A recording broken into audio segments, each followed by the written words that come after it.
감사합니다.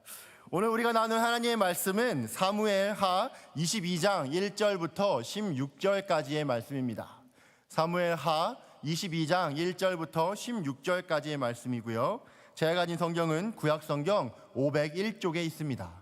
사무엘하 22장 1절부터 16절까지의 말씀을 제가 한 절 읽고 여러분들이 한 절 읽고 마지막을 함께 읽으며 교독하도록 하겠습니다. 제가 먼저 한번 읽어보겠습니다.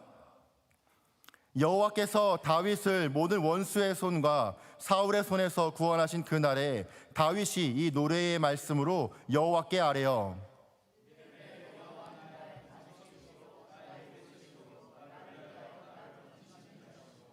내가 피할 나의 반석의 하나님이시오 나의 방패시오 나의 구원의 뿌리시오 나의 높은 망대시오 그에게 피할 나의 피난처시오 나의 구원자시라 나를 폭력에서 구원하셨도다.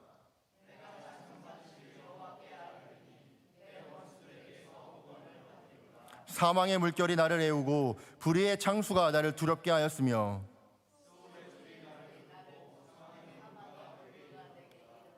내가 환난 중에서 여호와께 아뢰며 나의 하나님께 아뢰었더니 그가 그의 성전에서 내 소리를 들으시며 나의 부르짖음이 그의 귀에 들렸도다.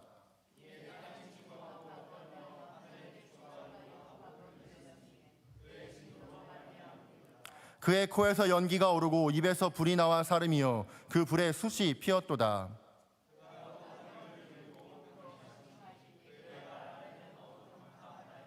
그룹을 타고 나르시며 바람 날개 위에 나타나셨도다.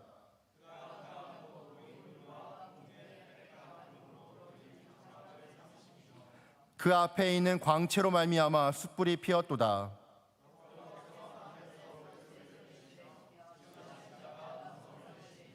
화살을 날려 그들을 흩으시며 번개로 무찌르셨도다. 함께 읽겠습니다.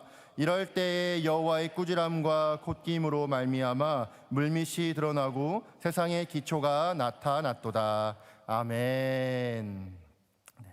이재철 목사님의 쓰신 회고록을 보게 되면 당신에게는 두 번의 생일이 있었다라고 말합니다. 하나는 부모님의 몸에서 태어난 육체적인 날입니다. 두 번째는 2013년 4월 29일 암 선고를 받은 날이었다라고 합니다. 그 책에서 이재철 목사님께서는 이렇게 고백을 하십니다. 제가 병원에서 전화 통보를 받고 통보해 주신 그분에게 가장 먼저 했던 말은 감사합니다였습니다. 저는 늘 궁금했습니다. 저처럼 허랑방탕하게 술독에 빠져 있었던 사람을 주님께서 핀셋으로 집어 부르시고 주님께서 당신의 도구로 써 주셨습니다. 그래서 제 인생 말년이 되면 주님께서 나를 어떻게 사용하시려나 저는 늘 궁금한 마음을 갖고 있었습니다. 그런데 그날 주님께서는 제 육체 속에 암이라고 하는 벗을 주셨습니다. 그래서 저는 매일매일 주님의 도우심을 구하며 살아갈 수밖에 없습니다. 매일매일 주님의 은혜가 저에게는 새롭습니다 라고 고백을 하였습니다. 참 놀라운 고백이라고 생각합니다. 우리는 육체의 질병을 얻게 되면 세상에 무너지듯이 마찬가지로 나의 마음이 무너져 버리기가 일쑤입니다. 그 속에서 하나님의 뜻을 구한다든지 어떻게 그것을 통하여서 내가 하나님께 영광을 올려드릴 수 있을까라고 기도하는 것이 참 쉽지 않습니다. 오늘 본문에서도 다윗은 수많은 자신의 고난들 속에서 이 하나님께서 자신을 구원해 주신 것들을 찬양하고 노래하고 있습니다. 오늘 본문 22장은 시편의 18편과 거의 일치한 모습을 보여주고 있습니다. 그래서 다윗의 삶의 여정에서 신앙이 어떤 의미였던 것인지, 하나님을 향한 믿음이 그의 삶에는 어떠한 디딤돌이 되었고 근원이 되었는지에 대해서 오늘 이야기를 해주고 있습니다. 오늘 우리는 이 하나님의 말씀을 통하여서 함께 은혜를 누리고 싶습니다. 저는 그래서 여러분들과 부르짖을 때 일하시는 하나님이라는 제목으로 함께 말씀 식탁을 나누어 보고자 합니다. 먼저 오늘 본문에서 다윗의 노래가 나오고 있는데요. 다윗은 장문과 노래에 아주 능했던 사람이었습니다. 그는 왕이었고 용맹한 용사였지만 그와 동시에 그는 시인이었고 또한 음악가였습니다. 전 세계에서 가장 유명한 시인 중에 하나라고도 할 수 있을 것 같습니다. 시편 23편은 그의 아주 대표적인 작품이겠죠. 오늘 본문에서 보게 되어지면 이 다윗은 수많은 시편의 말씀을 썼지만 이 시와 노래가 어떤 상황에서 쓰여지게 되었는지를 엿볼 수가 있습니다. 1절 말씀을 같이 함께 보도록 할까요? 여러분의 목소리 한번 읽어봐 주시겠습니까? 시작.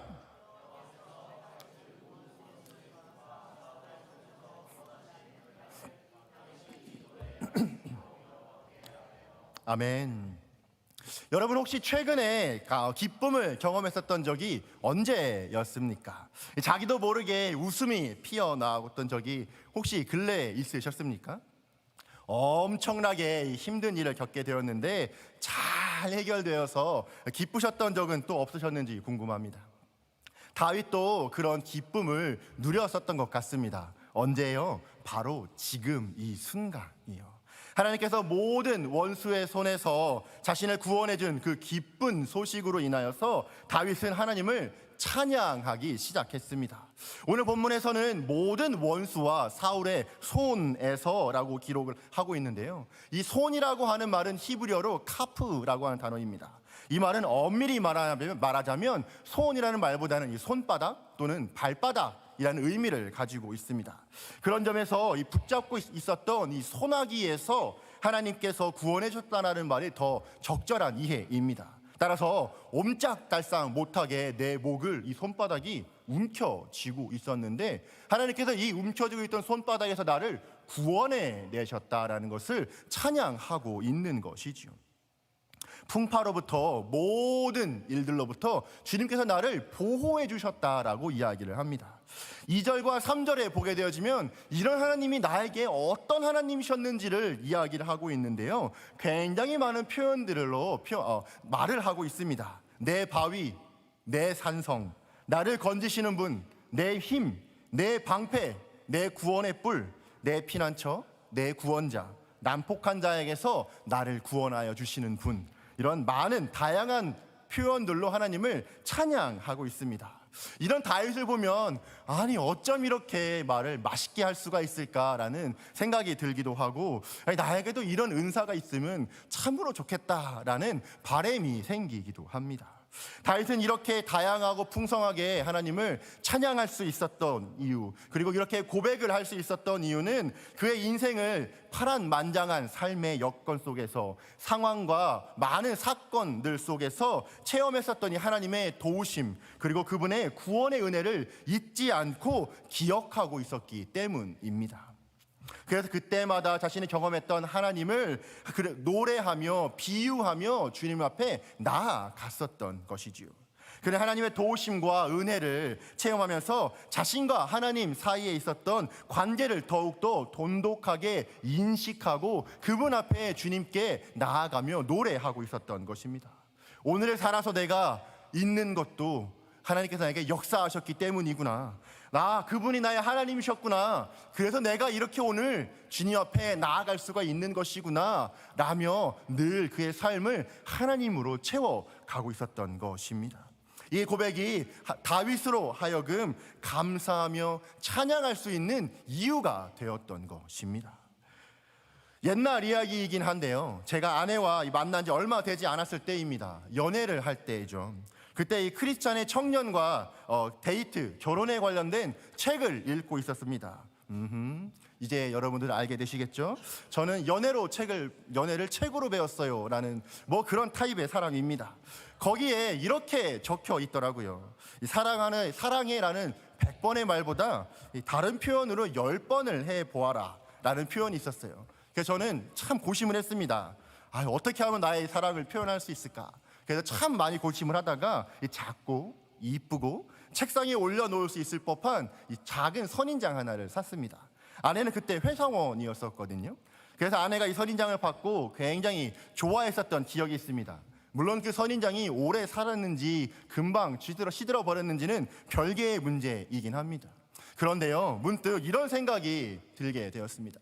이 사랑하는 사람에게 대하듯이 내가 하나님에게 어떻게 나의 사랑을, 나의 애정을 표현하고 있을까? 나는 어떻게 하나님을 사랑한다고 얘기는 하지만 이 사랑이라는 100번의 말보다 어떻게 10번으로 표현을 할 수 있을까라는 생각을 하게 되었습니다. 우리 성도님들은 어떻게 하나님에게 사랑해요 주님이라는 표현을 하며 살아가고 있습니까?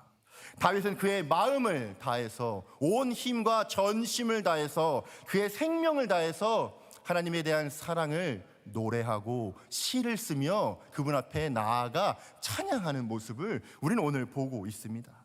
다윗의 이러한 고백은 우리 그리스도인들의 고백이 되어야 하지 않을까 생각합니다. 우리가 하나님을 나의 하나님, 나의 구원자로 고백하는 것이 우리가 가지고 있는 이 믿음의 기초이며 동시에 핵심입니다. 왜냐하면 우리가 예수 그리스도를 믿고 하나님의 구원의 은총을 입어서 예수 그리스도를 다른 사람의 구원자, 아니면 너의 구원자가 아닌 나의 주님, 나의 구원자라고 우리가 영접하며 주님을 나의 왕으로 고백하기 때문입니다. 그렇게 우리도 주님을 즐거워하면서 찬양하고 예배하며 우리가 가진 하나님에 대한 사랑의 마음을 표현하고 고백을 하는 것이지요. 저는 찬양을 참 좋아합니다. 우리 성가대와 우리의 찬양팀을 통해서 정말 위엄 있으시고 공의로우시고 근엄하신 하나님을 만나게 되고 마음이 떨리며 전율하게 되기도 합니다. 때때로 우리 마음 안에서 주께서 주시는 그 위로로 말미암아서 제 마음이 이 찬양을 통해 벅차오르게 되기도 합니다. 그러나 찬양은요, 단지 우리가 가진 즐거움의 표현만은 아닐 것입니다. 그것은 동시에 하나님을 향한 감사의 고백이 되기도 합니다. 찬양은 하나님께서 하신 일들을 송축하며 네, 그렇습니다, 주께서 하셨습니다, 네, 맞습니다, 하나님 당신이십니다 라며 우리가 가지고 있는 신앙을 주님 앞에 고백하는 것이 바로 찬양이라는 것이죠. 하나님만이 유일한 하나님이시고 하나님만이 정말 킹왕짱 최고이십니다 라고 나의 마음을 다해서 주님께 나아가는 것입니다. 선포하시는 것이죠. 우리가 여러분의 삶에 기쁠 때 어떤 행동과 어떤 말들을 하십니까? 하하하, 호호호 하고 우리는 웃기도 합니다. 그런데요, 제가 어느 날을 조금 궁금해지더라고요. 사람들은 왜 웃을까? 무엇이 사람들에게 상큼하게, 때로는 저처럼 시큼하게 웃는 모습을 보이는 것일까라고 생각이 들었습니다. 그러면 제 안에 나름대로 결론이 내려지더라고요. 웃음에는 두 가지의 차이점이 있는 것 같습니다. 첫 번째는 단순합니다. 그냥 웃기기 때문에 웃는 것입니다. 사람들이 하는 재미난 이야기, 또 우스꽝스러운 행동, 또는 개그 콘서트나 영화와 같은 이 엔터테인먼트 때문에 어떤 상황이나 어떤 장면이 웃기기 때문에 웃습니다. 두 번째로는 사람들이 웃을 때에는 마음이 기쁘기 때문에 웃는 것 같습니다. 내가 처한 상황과 환경은 전혀 그렇지 않습니다. 지금 나를 짓누르고 있고 나는 지금 내 상황 속에서 도망가고 싶은 마음뿐입니다. 구멍이 없습니다. 칠흑같이 어둡고 밤을 걷고 있는 것 같습니다. 친구도 없고 내 옆에 있는 사람 한 명 없고 불 한 점 없고 어둡고 고요한, 그래서 더 무섭고 두려울 것 같은 그런 바다를 항해하는 것 같은 느낌이 듭니다. 그런데요, 그런 상황과 환경 속에서도 그 모든 것들을 뛰어넘어서 역사하시는 하나님, 우리가 소망하기 시작할 때에, 그분께서 일하실 놀라운 일들을 기대하기 시작할 때에 내 마음이 기뻐지게 된다는 것입니다. 그럴 때 우리는 웃으며 나의 삶을 다시 한번 한 발자국 나아가는 용기를 얻게 되는 것이죠. 사도 바울이 그런 삶을 살았던 인물 아니겠습니까? 빌립보서 1장 18절에서는 이렇게 이야기를 합니다. 제가 한번 읽어보겠습니다. 그러면 무엇이냐? 거칠애로나 하나, 참으로 하나, 무슨 방도로 하나, 전파되는 것은 그리스도니 이로써 나는 기뻐하고 또한 기뻐하리라. 아멘. 바울은 고난 속에서도 그리스도 예수를 주목하며 살아왔습니다. 아니요, 그는 어쩌면 예수님을 만난 그 이후부터 바울의 초점은 예수 그리스도를 떠나 본 적이 없습니다. 그의 진정한 제자의 삶을 살 수 있었던 이유는 그의 초점이, 그의 시선이 늘 예수님에게 맞춰져 있었기 때문입니다. 늘 주님만 바라보았습니다. 그렇기에 힘들고 어렵고 기쁘고 즐거울 때나 가난할 때나 부할 때나 활동을 할 때나 일이 형통할 때나 길이 막혀 있을 때나 그 어느 상황 안에서도 하나님을 바라보았고 예수 그리스도를 초점을 잃지 않았으며, 그렇게 그의 마음은 기뻤고 그는 웃으며 그의 고난의 길을, 사명의 길을 넉넉하게 걸어갈 수 있었던 것입니다. 그러나 이렇게 다윗과 달리, 바울과는 달리 우리의 삶의 모습은 어떻습니까? 우리는 때때로, 아니 종종 하나님을 내 마음 중심에 모셔두지 않고 내 영혼에 사랑하는 그 마음 가운데 예수님이 없고 그냥 그렇게 되는 대로 살아가는 모습들을 우리는 때때로 보게 됩니다. 그래서 성령 하나님의 임재라든지 충만하심이 없이, 하나님을 향한 구원의 선포가 없이 그저 기쁨과 즐거움의 순간만을 누리려고 하는 경우가 많지요. 나 스스로가 고난과 역경을 이겨냈다라고 말하는 것은 아닙니다. 그렇지만 그럼에도 불구하고 주께서 나를 도와주셨다라는 믿음의 고백조차 우리는 하지 않을 때가 부지기수로 있다라는 것이죠. 사랑하는 여러분, 그렇지만 우리에게 필요한 것은 작은 것 하나에서부터 하나님을 의식하는 연습을 하는 것이 아닐까 생각합니다. 주어진 환경 속에서, 상황 가운데에서도 내 마음 안에 계속해서 하나님을 모시며 하나님이 누구신지, 내 삶에서 어떠한 일을 해오셨는지를 끊임없이 의식하며 그분을 향해 내가 가지고 있는 마음을 다해 고백하고 그분에게 노래하며 찬양으로 나아가는 것이죠. 다윗이 노래한 찬양의 가사를 보게 되어지면요, 감사에 대한 그의 습관을 볼 수가 있습니다. 정말 그런지 오늘 4절 말씀을 함께 보도록 할까요? 함께 읽어보겠습니다. 시작.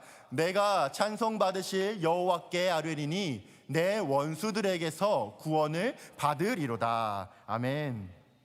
보통 우리의 감사는 과거에 대한 감사입니다. 지금의 나의 모습에서 주님께서 이렇게 해주셨으니까 참 고맙다. 주님께서 그때 이러한 마음을 주셨기 때문에 난 참 고마웠다. 이렇게요. 그런데요, 오늘 이 다윗의 감사의 제목을 보게 되어지면 시제가 과거 시제가 아닙니다. 앞으로 일어날 일에 대한 감사까지도 포함하고 있다는 것을 우리는 알게 됩니다.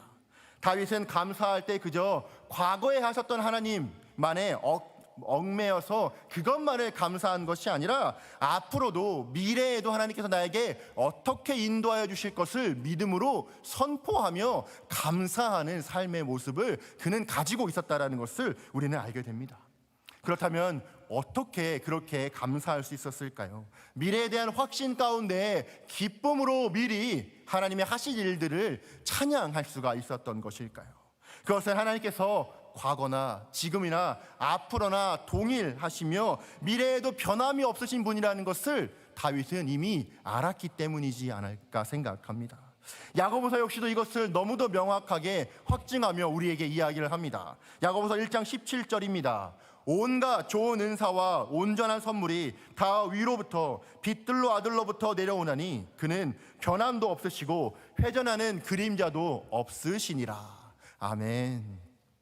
세상에는 모든 것들은요, 그림자를 가지고 있습니다. 저도 가지고 있고 이런 물건들도 그림자를 모두가 다 가지고 있지요. 빛과 어둠, 시간과 공간 안에 우리가 존재한다라면 그 누구도 그 무엇도 예외 없이 다 그림자를 가지고 있기 마련입니다. 뿐만 아니라 이 그림자는 시간과 장소에 따라서 여러 모양으로 변하기도 합니다.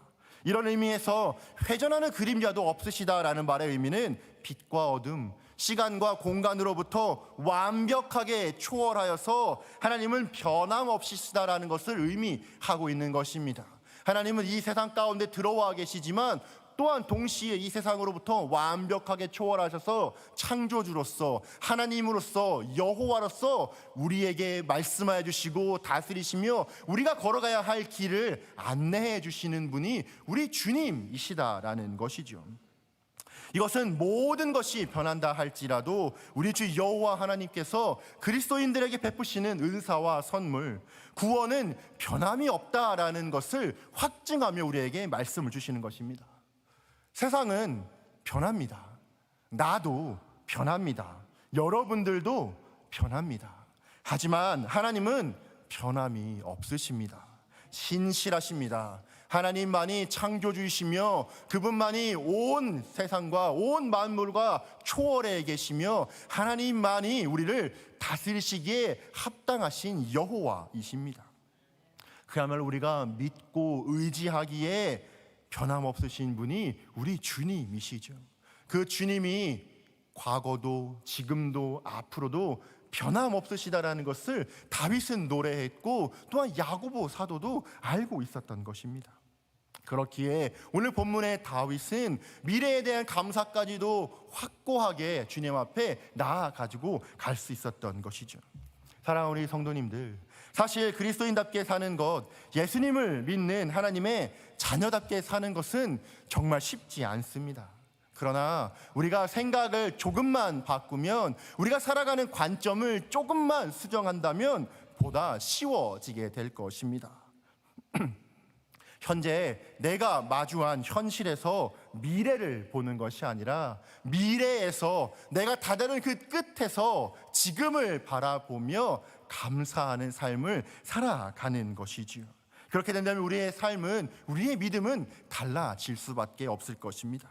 지금은 힘들고 어렵고 답답한 일이 많지만 믿음으로 사는 우리는 반드시 이기게 해주시겠다는 것, 하나님께서 우리를 이기는 자, 남는 자, 또한 믿음의 유산을 상속받을 자로 우리를 남겨주셨다는 그 믿음 하나로 우리는 살아갈 때에 주님의 그 약속을 성취하는 삶을 살아갈 수 있게 될 것입니다. 그러므로 왕같은 제사장답게 하나님을 섬기고 하나님을 사랑하고 하나님과 함께 동행해 나가는 우리 모든 미러키 침례교회 성도님들 되시기를 축복합니다. 그 구원을 늘 찬양하고 그 잃어버리지 않을 영원한 생명을 늘 마음속 깊은 곳에 가지고 있으며 지금도 그렇지만 앞으로도 우리의 삶을 인도하실 그 하나님을 먼저 기억하며 기도하는 것이죠. 여러분의 감사의 시제는 어느 시제입니까? 저는 여러분이 가지고 있는 이 감사가 과거와 현재에만 머무는 것이 아니라 앞으로 날 미래에 대해서도 먼저 감사할 수 있는, 그래서 감사의 지경이 보다 더 넓어질 수 있는 그런 믿음의 그리스도인으로 자라시기를 진심으로 바랍니다. 내가 가진 문제를 주님께 내려놓고 부르짖는 인생이 되었으면 좋겠습니다. 하나님이 나의 소망이시다. 그분만이 나를 구원하여 주신다. 나는 지금 비록 약하고 연약하지만 내 삶의 현실은 그렇지 않지만 하나님이 나를 도와주시면 나는 구원받는다. 나는 이긴다. 나는 기도할 때 주님께서 나를 도우신다. 그렇기에 나는 이미 이겼다 라고 예언적인 믿음을 가지며 하나님 앞에 칭찬받는 그런 복된 종의 인생을 사시기를 진심으로 바랍니다. 더 나아가서 오늘 본문 5절과 13절에서는 한 편의 블록버스터 영화를 보는 것과 같습니다. 우리의 입을 딱하게 벌게 만들어주는 그런 이 자연의 역동적인 모습들이 나오고 있지요. 네, 화면에 보이고 있네요.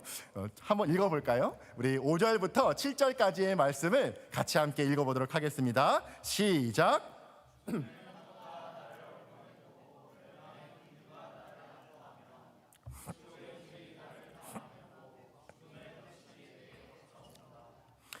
내가 고통 가운데 여호와를 부르고 내 하나님께 도와달라고 부르짖었습니다. 주께서 성전에서 내 목소리를 들으셨으니 내 울부짖는 외침이 주의 귀에 들렸습니다. 아멘. 크고 광대하신 하나님이 저 멀리에 있는 것이 아니라 지금 나와 가까이 있다라고 다윗은 찬양을 합니다. 이 구절을 읽다가 보면은 뭔가 느껴지는 것이 있습니다. 이 세상에 이것보다 더 나쁜 상황이 있을 수가 있나? 라는 생각을 하게 됩니다. 우리가 겪을 수 있는 이 최악의 상황들이 무엇인지를 나열해 놓고 탄식하는 것과 같습니다. 죽음의 파도, 멸망의 급류, 지옥의 줄, 죽음의 덫, 듣기만 해도 무시무시한 말들 아니겠습니까? 어릴 적에 조그마한 이 TV에서 뉴스를 보았는데요, 이 홍수나 태풍이 나갔을 때 이 자동차랑 소들이 정말 말 그대로 물에 떠내려가는 모습을 본 적이 있습니다. 참 저에게는 그 당시에 큰 충격이었습니다. 이 거센 파도와 급류는 단지 물놀이 같은 잔잔함이 아닙니다. 생명을 위협하는 공포입니다.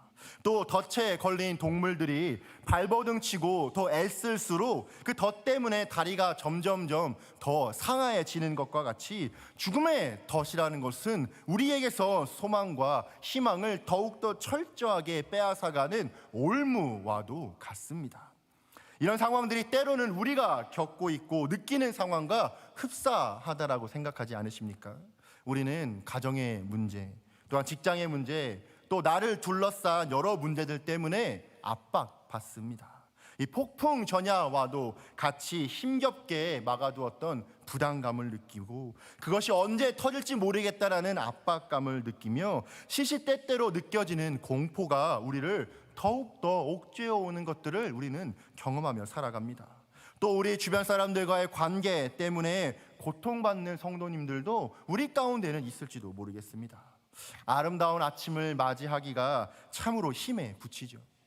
또 방황했던 삶을 정리하고 이제는 새로운 삶을 사려고 결단하고 결심하지만 여전히 나의 행동에 남아있는 이 죄의 습성들 때문에, 내 삶의 습관들 때문에 다시 나아가지 못하게 되는 것들도 우리는 경험하게 되기도 합니다. 그러나 그럴 때일수록 우리는 기억해야 하는 것이 있습니다. 무엇일까요? 바로 하나님께 도와달라고 기도하는 것입니다. 주님께 살려달라고 외치는 것입니다. 잊지 마십시오. 아침에 여명이 오지 않는 새벽은 결단코 없습니다. 8절에서 다윗은 기도함으로써 하나님의 응답이 어떻게 이루어지게 되었는지를 이야기를 합니다. 8절을 제가 한번 읽어보도록 하겠습니다. 이에 땅이 진동하고 떨며 하늘의 기초가 요동하고 흔들렸으니 그의 진노로 말미암음이로다. 아멘. 본래 이스라엘 사람들은요, 하늘이 세 개의 층으로 되어 있었다라고 믿습니다. 그래서 예전 성경책에 보면은 삼층천이라고 하는 표현이 나오기도 하죠. 고린도후서 12장 2절에 보게 되어지면 사도 바울이 이렇게 고백합니다. 내가 그리스도 안에 있는 한 사람을 아노니 14년 전에 그가 셋째 하늘에 이끌려 갔었도다 라고 고백을 합니다. 이 첫째 하늘은요, 보통 히브리 사람들의 개념으로는 첫째 하늘은 새가 날아다니고 구름이 있고 비가 내리는 이 기상현상이 있는 하늘을 가리켰습니다. 두 번째 하늘은 이 해와 달과 별, 천체가 있는 하늘이 두 번째 하늘이라고 생각을 했었습니다. 세 번째 하늘은 창조주 하나님께서 계셔서 온 세상을 다스리시며 하늘에 보좌가 있는 하늘이 세 번째 하늘이라고 생각을 했었습니다. 그런 이스라엘 백성들에게 있어서 하늘은 하나님께서 좌정하시고 임재하시는 거룩한 장소였으며 사람이 닿을 수가 없는 초월된 거룩한 장소가 바로 하나님이 계신 곳이다라고 생각을 했었습니다. 그리고 땅은 모든 만물의 이 기반이 되는 결코 흔들리지 않는 기초라고 생각을 했었습니다. 그렇기에 다윗은 환난 중에 이 부르짖는 기도가 어떤 기도였는지를 우리는 너무도 잘 마음속 깊이 알아듣게 됩니다. 하나님께 기도를 하고 하나님께 들으신 후에 하늘과 그 땅이 진동했다라고 이야기를 합니다. 사람이 능히 상상조차 할 수 없는 이 놀라운 역사가 하나님께 임재했고 역사가 일어나게 되었다라고 이야기를 하는 것입니다. 대한민국에는요, 국민신문고라고 하는 제도가 있다고 합니다. 이 조선시대에 억울한 일을 겪은 사람이 관아에 가가지고 막 북을 치죠.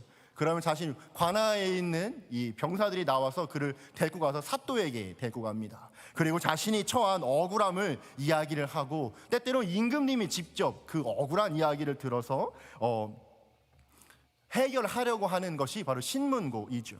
그것을 우리 지금에 맞게 상황을 바꾸어서 한국에서 지금 현존히 하고 있는 것이 국민신문고라는 것입니다. 이 국민에게 있어서 정부가 소통하려고 하는 그 모습을 보여주는 것이지요. 아직 많이 부족할지는 모르지만 그럼에도 불구하고 그 억울한 일들을 직접 국가에 가가지고 도움의 손길을 요청을 하는 것입니다.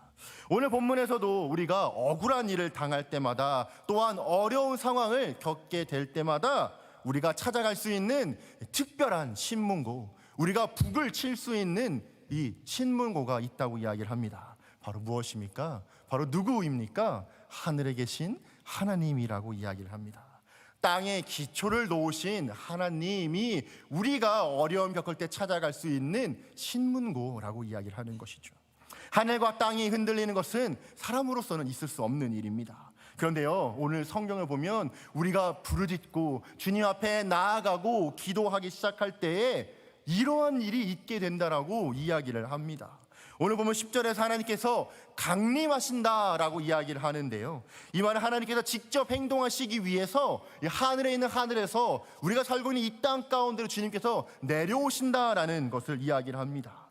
그리고 16절에서는 하나님께서 우리 가운데 임재하시게 되었을 때 그 결과를 이야기를 하는데요, 세상의 기초가 드러났다라고 이야기를 합니다. 이 말은 히브리어로 갈라라는 말인데 벌거벗기다 또는 드러나다라는 뜻을 가지고 있습니다.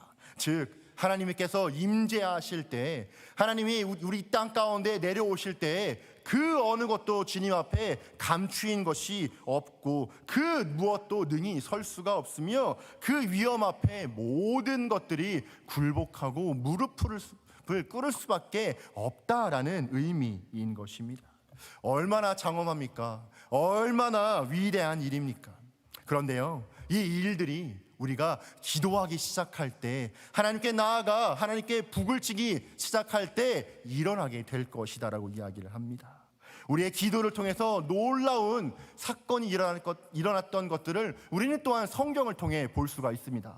모세 때 이집트 땅에 있었던 10가지가 넘는 10가지의 이 재앙들, 또한 홍해를 가르는 기적, 아무것도 없는 이 메마른 땅에서 40년 동안 광야에서 장정만 60만 명이 넘는 이스라엘이 살았던 것들, 그럼에도 불구하고 옷이 헤어지지 않고 신발이 닳지 않았던 그런 기적들, 또한 여호수아 때 해와 달이 멈추었던 일, 히스기야 때 태양이 멈춘 정도가 아니라 뒤로 물러났었던 일, 이 모든 기적들, 천지가 진동하는 일들이 바로 우리가 기도하기 시작할 때에 일어나게 된다는 말씀입니다.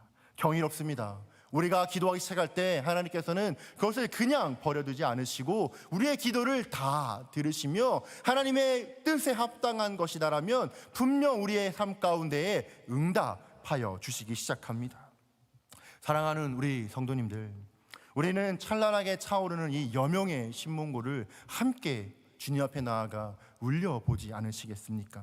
우리는 이 창조주이신 하나님 앞에 나아가 아빠, 아버지라 말하며 주님 앞에 우리가 가진 것들을 내어놓을 수 있는 특권을 가진 사람들입니다. 우리는 성도이기 때문이죠. 다윗도 고통의 순간마다 이 영혼의 신문고를 올렸습니다. 그때마다 하나님께서 도움의 손길을 내어주셨고 다윗의 구원해달라고 살려달라는 그의 기도를 듣고 그를 구원해 주었습니다. 하나님은 그가 그 영혼의 신문고를 울릴 때마다 찾아오셔서 그를 보호해 주셨던 것입니다. 우리는요, 인생에 찾아오셔서 우리의 인생을 경험하시는 이 중요한 방식이 하나가 있는데요, 그것 중에 하나가 신앙 고백이라고 생각합니다. 우리가 앞에서 나누었듯이 내가 만난 하나님이 누구신지, 내가 경험한 주님이 어떤 분이신지를 고백하고 또 그 고백을 통해 앞으로의 나의 삶을 또한 주님께 맡겨드리는 것이지요. 그렇게 우리가 주님 앞에 나아가 믿음의 교제를 해 나아가기 시작하는 것입니다. 오늘 본문의 다윗은 자신의 이 신앙의 고백을 하나님 앞에 기도와 찬양의 형태로 보여지는 것을 보게 됩니다. 그렇기에 기도 역시도 우리 안에 있어서 주님께서 일하시는 아주 중요한 통로가 된다라는 것입니다. 그렇게 우리는 무시로 성령 충만한 안에서 우리의 믿음을 주님께 고백하며 우리가 필요한 것들을 하나님 앞에 나아가고 간구할 수 있어야만 하는 것이죠. 그렇다면 기도는 무엇일까요? 기도란 무엇보다도 하나님을 알고 그분과 더욱더 친밀해지기 위해 하나님 안으로 우리가 들어가는 것이 기도입니다. 우리 한국교회에는 참 큰 장점이 있습니다. 이 기도에 대한 엄청난 뜨거운 열망이 있다는 것입니다. 눈 씻고 찾아봐도 이 세상에 이런 민족이 없습니다. 아침 일찍 일어나 새벽 기도회를 시작합니다. 하루를 기도하며 시작하죠. 철야 기도회라는 이름으로 밤을 새우며 기도를 하기도 합니다. 또 산기도도 있습니다. 우리 어른 세대 분들은 다 아시겠지만 기도 좀 꽤 했다 하시는 분들은 나무뿌리 한 10개쯤은 이미 뽑으신 분들일 겁니다. 저도 청년회 때에 20대 초반에 한번 전도사님 따라서 산기도를 갔다 와본 적이 있습니다. 정말 힘들었습니다. 모기는 모기대로 뜯기고 힘은 힘대로 들고, 이 밤에서 사람들이 소리 지르면서 기도하니까 밤에 저도 나무 뿌리 잡고 나무 기둥 붙잡고 기도하는데 이쪽에서 으아 하는 소리 들리고 저쪽에서 쥐야 하는 소리 들리면은 이 밤중에 그런 소리를 들으면서 기도하니까 이 초심자였던 마음에 이 여간 무섭지 않더라고요. 무서웠었습니다. 그뿐입니까? 우리는 뿐만 아니라 기도원도 가서 기도를 하기도 합니다. 정해진 곳에 가고 날짜를 정해서 기도하죠. 또 하나님 앞에 야곱처럼 그 앞에 나아가 씨름합니다. 더욱이 금식하면서 기도하죠. 세상에 이런 민족이 어디 있을까요? 그런데요, 우리가 가진 기도에 한 가지 오해가 있는 것 같기도 합니다. 그것은 기도란 내가 일방적으로 하나님 앞에 드리는 것이 아니라는 것입니다.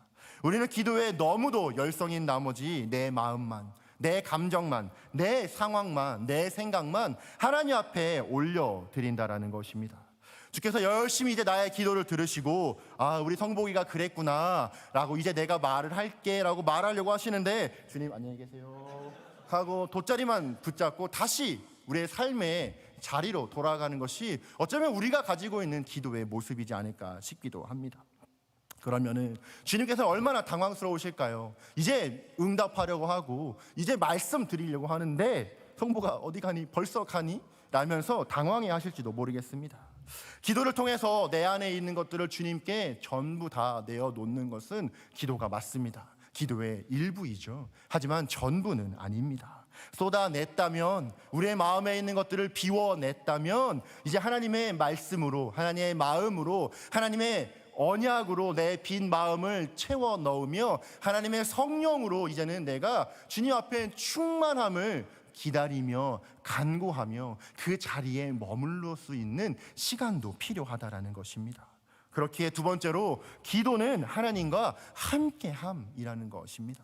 하나님과 서로 티키타카 하면서 교제하는 것이 우리가 가진 기도의 진짜 의미라는 것이죠. 주님의 임재 안에서 그분을 만나는 것입니다. 그러므로 기도란 하나님과 함께 교제하는 것이 진정한 기도의 의미입니다. 주님의 오심이 우리와 함께 하시기 위한 것 아니었습니까? 임마누엘, 우리와 함께 하시는 하나님이 예수 그리스도의 이름 아니겠습니까? 뿐만 아니라 예수께서 승천하시기 직전에 제자들에게 어떻게 말씀해 주셨습니까? 두려워하지 말라, 세상 끝날까지 내가 너희와 항상 함께 있으리라 라며 말씀하시고 승천하셨습니다. 그리고 그 당신의 언약의 증표로 우리에게 성령 하나님을 우리에게 주셨습니다. 그렇습니다. 하나님은 우리와 멀리 계시지 않습니다. 가까이에 계십니다. 아니요, 가까이에 있는 정도가 아니라 하나님께서는 우리의 마음 안에 이미 살아계시며 우리와 함께 하십니다. 우리는 하나님의 성전인 줄을 믿습니다. 저는 우리 사랑하는 성도님들의 삶에 오늘 다윗과 같은 그런 거룩한 삶의 습관이 있으면 좋겠습니다. 어느 때든 어느 장소든 영혼의 신문고를 하나님 앞에 울리는 그런 습관입니다. 하나님을 꼭 붙잡는 이 믿음의 상황, 믿음의 훈련을 통해 우리가 어떤 삶을 겪게 되든지 주님 앞에 나아가게 되는 것이죠. 우리는 인생에서 참 많은 선물을 받았습니다. 그렇게 우리는 찬송가에서도 받은 복을 계속해서 세어보라는 찬양을 하기도 하는 것이지요. 물질적인 선물뿐만 아니라 우리가 지금 받은, 우리가 하나님 앞으로 받은 은혜, 섬김, 또한 사랑, 그리고 격려들 많은 것들을 주님께 받았습니다. 그 모든 것들은 하나님께서 우리에게 값없이 주신 선물입니다. 그렇게 하나님께서는 우리를 늘 풍성하심 안에서 우리를 보호하시고 우리를 지켜주신다는 것입니다. 어떨 때요? 우리가 주님 앞에 올바른 신앙을 고백하고 우리가 주님 앞에 기도하기 시작할 때 하나님은 하늘에 그저 계신 분이 아니라 이 땅 가운데 강림하시고 우리의 기도를 들으시고 우리의 상황을 구원하여 주시며 우리를 도우시는 분이십니다. 우리가 세상의 방법, 세상의 기준이 아닌 바로 이 성경의 기준, 하나님의 말씀으로 우리는 오늘 하루를 살아가고 우리의 믿음의 삶을 살아가는 우리 귀한 성도님들이 되시기를 진심으로 축복합니다. 우리의 모든 것은 나의 나됨이 아닙니다. 세상으로부터 얻을 수 있는 것이 아닙니다. 오직 하나님 한 분만으로 인하여서 우리가 기동하고 먹고 마시며 살아가는 것입니다. 그러기에 우리는 하나님의 나라를 소망하며 그 하나님의 나라가 내 마음 가운데 임하고 나의 신앙 고백과 나의 기도를 통해 일하실 주님을 찬양하며 복음의 삶을, 귀한 믿음의 삶을 살아가는 우리 귀한 미러키 침례교회 그리고 성도님들 되시기를 진심으로 축복합니다. 오늘 주께서 주신 말씀을 기억하며 함께 기도하고 싶습니다.